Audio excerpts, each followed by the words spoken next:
Who needs a happy ending? If being a teenager taught me anything, downer endings are way cool, misery is en vogue, and even classic happy endings can be ruined with the right application of joyless scrutiny. We're enemies of fun here at Whatculture, so let's stretch logic to unreasonable limits and talk about all the people who definitely met their end just after the credits rolled. I'm Adam from Whatculture.com, and here are 10 more movie heroes you didn't realize probably died horrible deaths. Number 10, hundreds of New Yorkers, Ghostbusters 2. In a not quite classic sequel to the classic comedy, the Ghostbusters team managed to overcome astonishing ignorance and an all-new powerful threat, all thanks to the Statue of Liberty.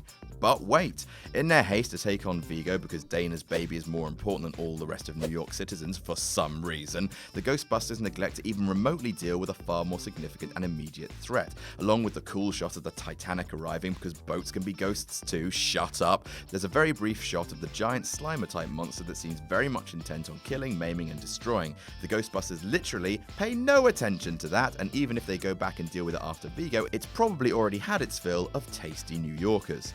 Number 9, Dirk Diggler, Boogie Nights. Just as Dirk Diggler is about to flush his life down the pan thanks to his fondness for cocaine and some seriously questionable business decisions, he has an epiphany thanks to staring death in the face and turns his life around, or at least back to dicking for money, which as happy endings go, isn't all that bad.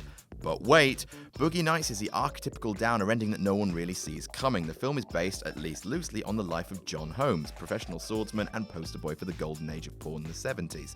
And just as the film ends, the rise of the HIV epidemic is just about to spread through the industry like wildfire, devastating and killing a number of significant stars, including Holmes, and thus Diggler too. Number 8, all of the Ewoks, Return of the Jedi. At the end of Return of the Jedi, the Death Star has been destroyed just as it was about to turn all of its enemy planets into dust. Cue wild celebrations, yup yup, ooh up yup yup, etc.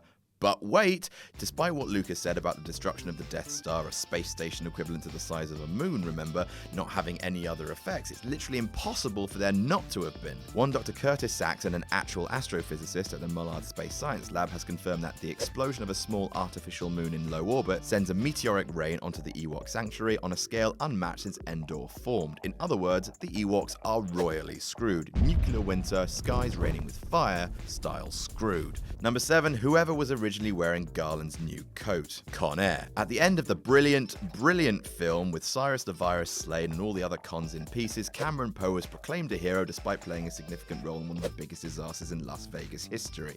After a heartwarming bromance moment with John Cusack, he whips his hair into the wind and walks off slowly to be reunited with his family, safe in the knowledge that every single loose end has been tied up in a nice little package.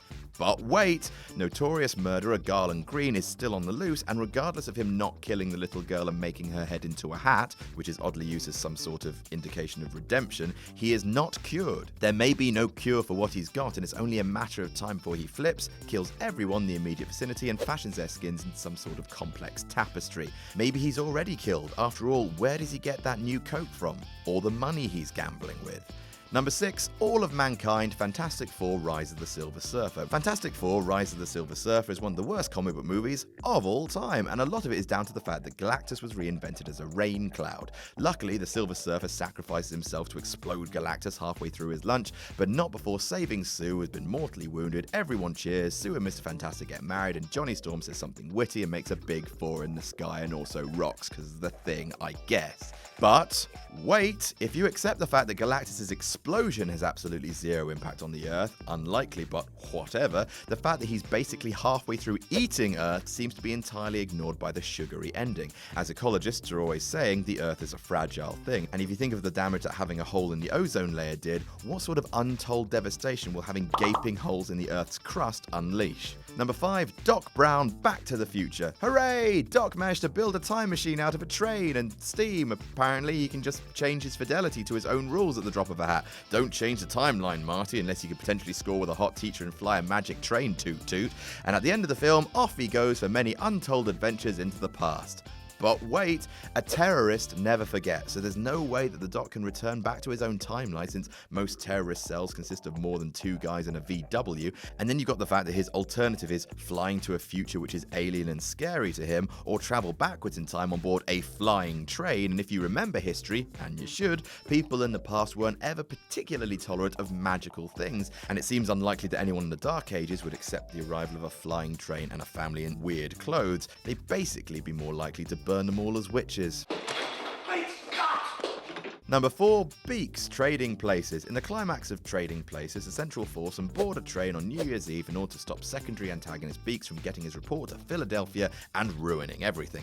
They almost fail when Beaks discovers their plot, but are saved by a gorilla. Beaks is trussed up and dressed as another gorilla, and the finale sees him shipped off to Africa as everyone falls about laughing at the idea of him having to live with a gorilla for the rest of his life. But wait, what about Beaks? He's not a good guy, but he's trapped in a cage with a randy, violent gorilla and is on his way to Africa, where he's presumably going to be released into the wild. As long as he manages to survive the extended bouts of ravaging his cage mate has no doubt inflicted on him for entertainment. Number 3, Martin Blanc, Grosse Pointe Blanc. Having refound his inner self by the end of the nostalgic Killer with a Conscience comedy, Martin Blanc overcomes 2 attempts to kill him and seemingly turns his back on his morally repugnant line of work to walk off into the sunset with the love of his life. But wait, the reason Blanc is almost killed on 2 separate occasions is not because of his clash with Dan Aykroyd, it's because of a botched job that led to heat with some Basque separatists, the same one who sent Felix La Poubelle after him.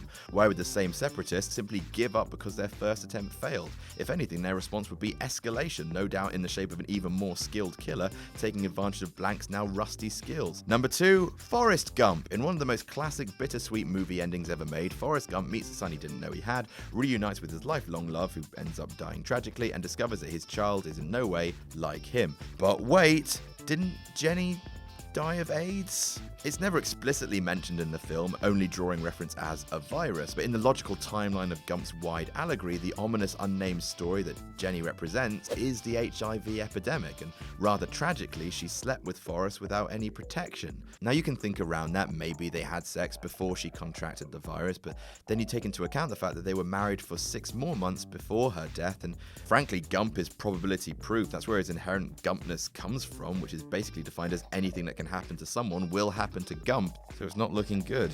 And number 1, Chip from Beauty and the Beast. In one of the most mean-spirited plot points in any kid's film, the curse that befalls Beast because he's a bit of a D-bag ruins the life of everyone who works in his castle, regardless of how saintly they are in real life.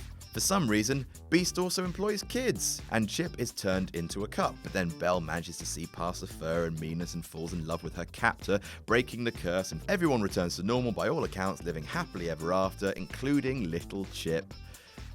But wait, look at his head. It's got a gigantic hole in it. He's shown to be a perfectly functioning child at the end when the enchantment drops, but there's clearly something massively wrong with the little boy's head, and let's face it, he can't be long for this world. And that's our list. Did we miss any out? Tell us about it in the comments. Don't forget to like, share, and subscribe. You can follow me on Twitter here. I'm Adam from Whatculture.com, and I'll see you soon.